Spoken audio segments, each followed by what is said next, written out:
L'attrape-cœur, chapitre 13. Je suis rentré à pied à l'hôtel. 41 pâtés de maison. Je l'ai pas fait parce que j'avais envie de marcher ni rien. C'était plutôt parce que j'en avais marre de prendre des taxis. Les taxis, on s'en fatigue, comme on se fatigue des ascenseurs. Tout d'un coup, on veut aller à pied, même si c'est loin ou même si c'est haut. Quand j'étais petit, ça m'arrivait souvent de monter par l'escalier jusqu'à notre appartement, au 12e étage. On voyait presque pas qu'il avait neigé. Il y avait presque plus trace de neige sur les trottoirs. Il faisait un froid glacial et j'ai sorti ma casquette de ma poche pour me la mettre sur le crâne. Je me foutais pas mal de l'allure que j'avais. J'ai même rabattu les oreillettes. J'aurais bien voulu savoir qui m'avait fauché mes gants à pincer parce que mes mains étaient gelées. C'est pas que j'aurais fait grand chose si j'avais su. Je suis un type assez dégonflé. J'ai essayé de pas le montrer, mais c'est pourtant vrai. Par exemple, si à PNC j'avais découvert celui qui m'avait volé mes gants, je serais probablement allé voir le salopard dans sa piole et j'aurais dit ok, maintenant, si tu me rendais mes gants. Et le salopard qui les avait piqués aurait probablement répliqué d'un air innocent et tout: tes gants? Quels gants? Et alors, ce que j'aurais fait, j'aurais ouvert le placard et trouvé les gants quelque part. Peut-être cachés dans ces foutues godasses. Je les aurais sortis de là et montrés au gars en disant: je suppose que ce sont tes gants? Alors le salopard m'aurait servi le regard trompeur de l'agneau sans tache et il aurait répondu: c'est bien la première fois que je vois ces gants là. S'ils sont à toi, prends-les. J'en veux pas de ces saletés. Et alors je serais probablement resté sans bouger pendant 5 bonnes minutes, les foutus gants à la main et tout, en me disant que ce type, je devrais bien lui balancer mon poing sur la gueule et lui défoncer la mâchoire. La suite, c'est que je manquerais d'estomac. Je resterais là à m'efforcer d'avoir l'air d'un dur. Ou alors peut-être je dirais quelque chose de cinglant et vachard pour le vexer au lieu de lui casser les dents. Bon, mais si je lui disais quelque chose de cinglant et vachard, il réagirait en venant vers moi pour me déclarer: écoute, Caulfield, est-ce que tu me prends pour un malhonnête? Alors, au lieu de répondre tout juste, espèce de salaud, je dirais simplement, j'imagine: ce que je sais, c'est que c'est mes foutus gants et elles étaient dans tes godasses. Alors, le gars saurait immédiatement que je cognerais pas et il dirait probablement: écoute, réglons ça tout de suite. Est-ce que tu prétendrais que je suis un voleur? Et moi, je dirais probablement: personne n'a dit que quelqu'un était un voleur. Ce que je sais, c'est que j'ai retrouvé mes gants dans tes foutus godasses. Et ça pourrait durer des heures. Finalement, je me tirerais sans l'avoir effleuré. J'irais sans doute aux chiottes pour fumer une sèche en douce et me regarder devenir un gros dur dans la glace des lavabos. En tout cas, voilà ce que j'avais dans la tête tout le long du chemin en rentrant à l'hôtel. C'est pas drôle d'être un trouillard. Peut-être que je suis pas totalement un trouillard, je sais pas. Je crois que je suis peut-être en partie un trouillard et en partie le genre de type qui se fout pas mal de perdre ses gants. Un de mes problèmes, c'est que ça m'emmerde pas vraiment quand je perds mes affaires. Ma mère, quand j'étais gosse, ça la rendait folle. Il y a des gars qui passent des jours à chercher quelque chose qu'ils ont perdu. Je possède vraiment rien que ça m'ennuierait vachement de perdre, il me semble. C'est peut-être pour ça que je suis en partie un trouillard. Mais c'est pas une excuse, absolument pas. Ce qu'il faudrait, c'est pas être du tout un trouillard. Si on est censé défoncer la mâchoire de quelqu'un, si on sent l'envie de le faire, on devrait le faire. Mais pour ça, je suis pas doué. J'expédierais plutôt un gars par la fenêtre ou bien je lui trancherais la tête à la hache plutôt que de lui défoncer la mâchoire. Je déteste les batailles à coups de poing.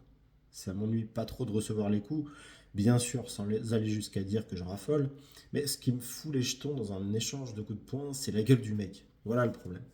Ça irait mieux si tous les deux on avait les yeux bandés. Quand on y réfléchit, c'est une trouille d'un genre spécial, mais c'est quand même la trouille, faut bien l'admettre. Plus je pensais à mes gants et à ma trouille, et plus je me sentais à plat. Et donc j'ai décidé d'arrêter quelque part pour prendre encore un verre. J'en avais pris que 3 chez Ernie et j'avais même pas fini le dernier. Ce qui est sûr, c'est que j'ai une fichue descente. Quand je suis lancé, je peux boire toute la nuit sans seulement qu'il y paraisse. Une fois à Wooton, cet autre gars, Raymond Golfbarb, et moi, on a acheté une demi-bouteille de whisky et un samedi soir, on est allé la siffler à la chapelle pour que personne nous surprenne. Lui, il était chlasse, mais moi, ça se voyait presque pas. J'étais seulement très flegmatique. J'ai vomi avant d'aller me coucher, mais il n'y avait pas vraiment nécessité. Je me suis forcé. Donc avant d'arriver à l'hôtel, j'ai voulu entrer dans ce bar puant, mais 2 gars en sont sortis, complètement défoncés, et ils m'ont demandé où était le métro. L'un d'eux était un mec d'un type très cubain. Il arrêtait pas de me souffler à la figure, son haleine empestait pendant que je lui indiquais la direction. Finalement, ce bar de malheur, j'y suis même pas allé. Je suis simplement rentré à l'hôtel.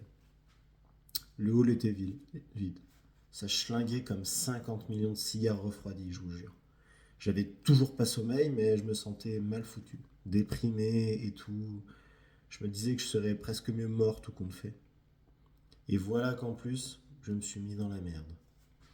Comme j'entrais dans l'ascenseur, le liftier m'a dit brusquement: Est-ce que ça vous intéresse de passer un bon moment ou bien c'est trop tard pour vous? Je lui ai demandé de quoi il parlait, je voyais pas où il voulait en venir. Qu'est-ce que tu dirais d'une pépé? J'ai dit moi? Une réponse idiote, mais c'est très embarrassant quand quelqu'un se met à vous poser une question comme celle-là. Quel âge que t'as, chef? Il a dit. Pourquoi? J'ai dit. 22. Alors, est-ce que ça t'intéresse? 5 $ la passe? 15 $ pour toute la nuit? Il a jeté un coup d'œil à sa montre. Jusqu'à midi. 5 $ la passe, 15 $ jusqu'à midi. J'ai dit ok. C'était contre mes principes et tout, mais je me sentais si déprimé que j'ai même pas réfléchi. Ok quoi? Une passe ou jusqu'à midi? Il faut que je sache. Juste une passe. Ok, c'est quelle chambre? J'ai regardé le truc rouge sur la clé avec le numéro. J'ai dit 12-22. Je regrettais d'avoir mis ça en train, mais maintenant c'était trop tard. Ok, je t'envoie une fille dans un petit quart d'heure. Il a ouvert la porte. Je suis sorti. J'ai demandé: Hey, elle est jolie? Je veux pas d'une vieille poufiasse. Ça sera pas une vieille poufiasse, t'inquiète pas. Je paie à qui? À elle. Allons-y, chef. Il m'a pratiquement fermé les portes au nez. Je suis rentré dans ma chambre et j'ai passé un peu d'eau sur mes cheveux, mais avec la coupe en brosse, on peut pas vraiment les coiffer ni rien. Puis j'ai fait un test pour voir si mon haleine n'empestait pas trop, après toutes les cigarettes et puis les scotch and soda que j'avais bu chez Ernie. On met la main en dessous de la bouche et on envoie le souffle vers le haut, en direction des narines. Ça me semblait pas trop infect, mais je me suis quand même lavé les dents. Puis j'ai encore changé de chemise. Je savais bien que j'avais pas à me pomponner ou quoi pour une prostituée, mais ça me donnait au moins quelque chose à faire. J'étais sexuellement excité et tout, mais j'étais aussi un petit peu inquiet. Si vous voulez savoir, eh bien, je suis puceau. Sans blague. J'ai pourtant eu plusieurs occasions de plus l'être, mais je suis pas encore allé jusqu'au bout. Il arrive toujours quelque chose. Par exemple, si on est chez la fille, ses parents rappliquent toujours au mauvais moment, ou bien on a peur qu'ils rappliquent. Ou si on est sur la banquette arrière d'une voiture, il y a toujours à l'avant le rencard de quelqu'un d'autre, une fille je veux dire, qui essaie toujours de savoir ce qui se passe dans tous les coins de la foutue de bagnole. Je veux dire qu'une fille qui est à l'avant, on finit pas de se retourner pour voir ce qui se trafique à l'arrière. Quand même, au moins 2 fois, j'ai bien manqué de faire ça. Une fois surtout, je me souviens, mais quelque chose a foiré, je me rappelle plus quoi. Ce qu'il y a, c'est que lorsqu'on est tout près de le faire avec une fille, qui n'est pas une prostituée ni rien, elle cesse pas de vous dire d'arrêter. Et moi, l'ennui, c'est que j'arrête. La plupart des types arrêtent pas. Moi, je peux pas m'en empêcher. On sait jamais si les filles, elles veulent vraiment qu'on arrête ou si elles ont juste une frousse terrible ou si elles vous disent d'arrêter pour que si vous continuez, ce soit votre faute et pas la leur. En tout cas, bah, moi, j'arrête. L'ennui, c'est que j'en arrive toujours à les plaindre. Je veux dire que la plupart des filles sont tellement demeurées et tout. Quand ça fait un petit moment qu'on les tripote, on les voit qui perdent la tête. Prenez une fille qui devient vraiment passionnée. Eh bien, elle a plus sa tête. Je sais pas, elles me disent arrête, alors j'arrête. Quand je les reconduis chez elles, je regrette toujours de les avoir écoutées, mais à chaque fois je recommence pareil. Bref.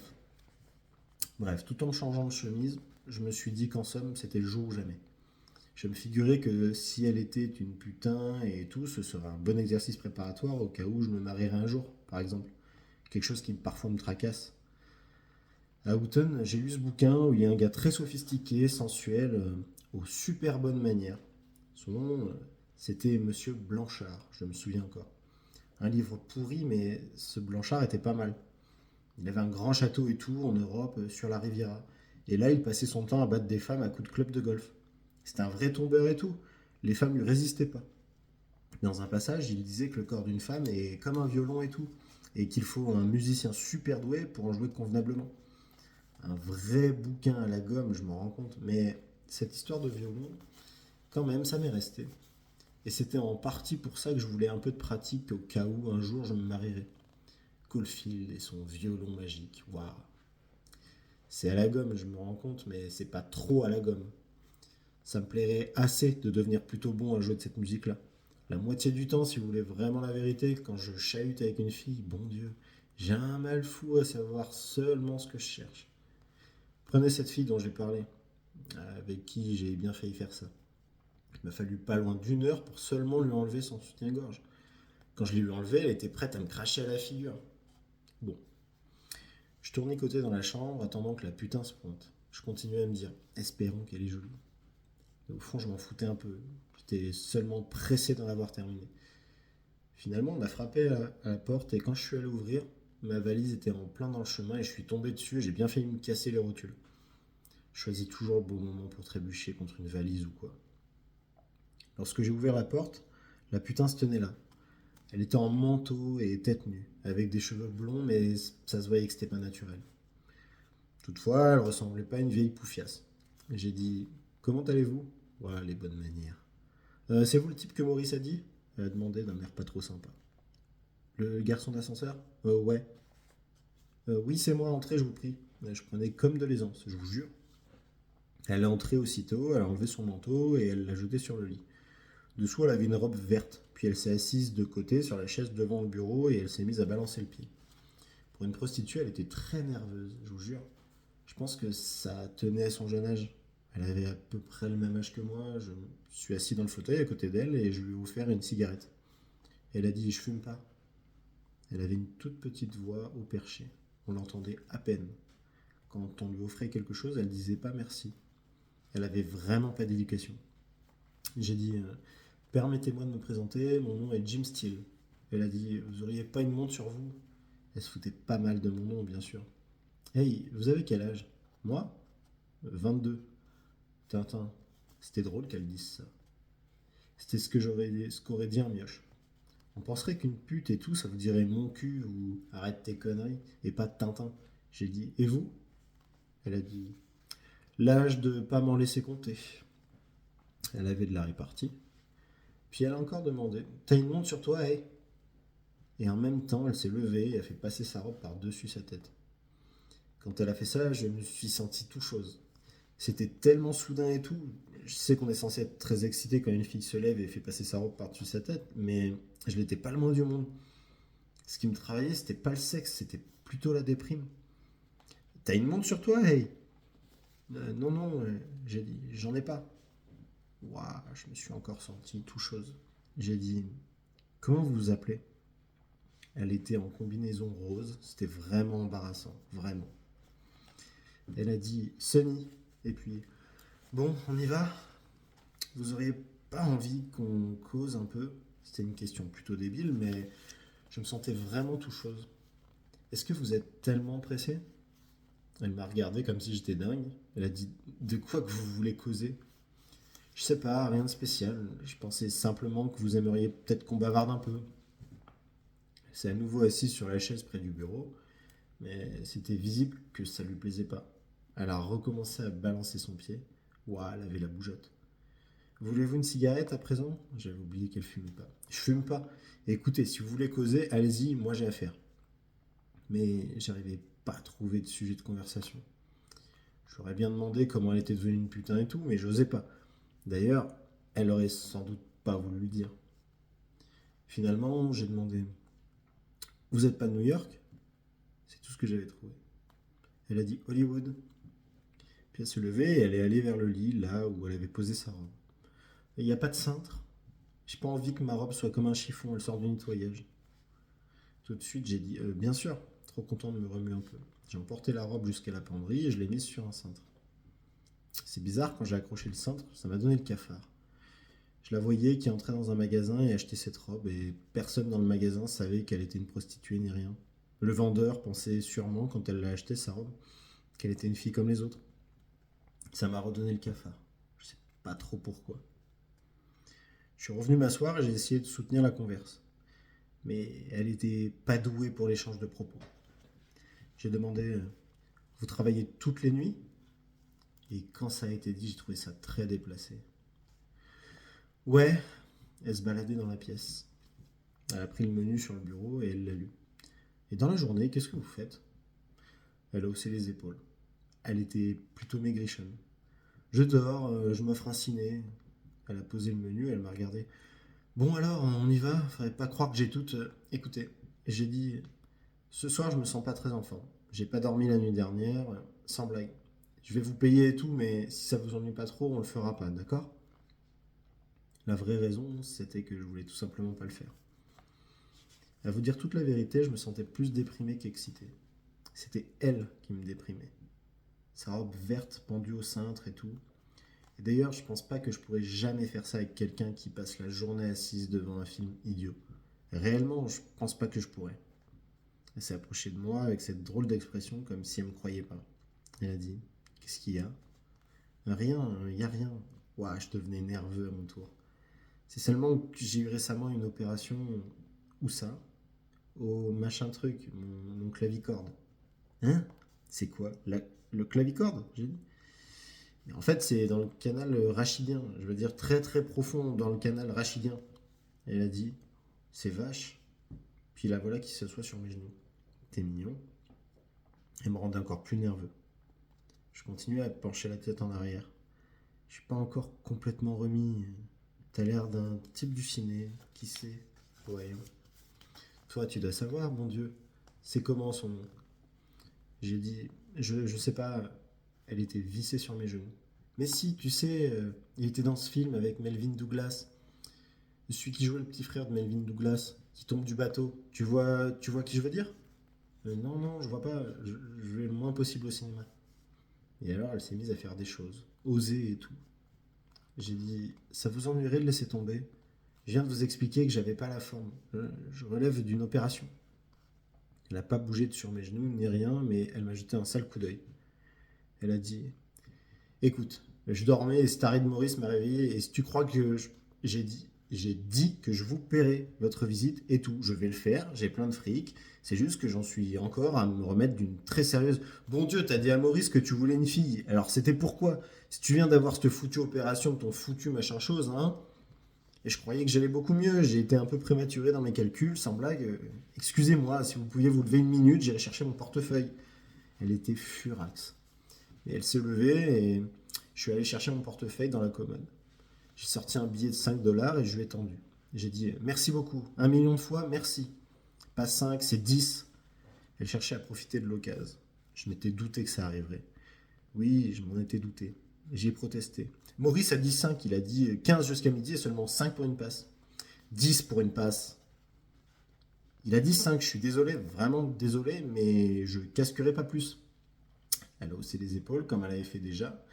Puis elle a dit très froidement: Ça vous ennuierait de me passer mes fringues? Ou c'est-il trop y demander? La môme, elle vous glaçait un peu. Même avec cette toute petite voix, elle pouvait encore vous donner chocotte. Si elle avait été une grosse vieille poufiasse avec plein de peinture sur la figure et tout, elle vous aurait pas autant impressionné. Je suis allé lui chercher sa robe. Elle l'a enfilée et tout, et après elle a pris son manteau sur le lit. Salut, couille molle, elle a dit. J'ai dit: Salut.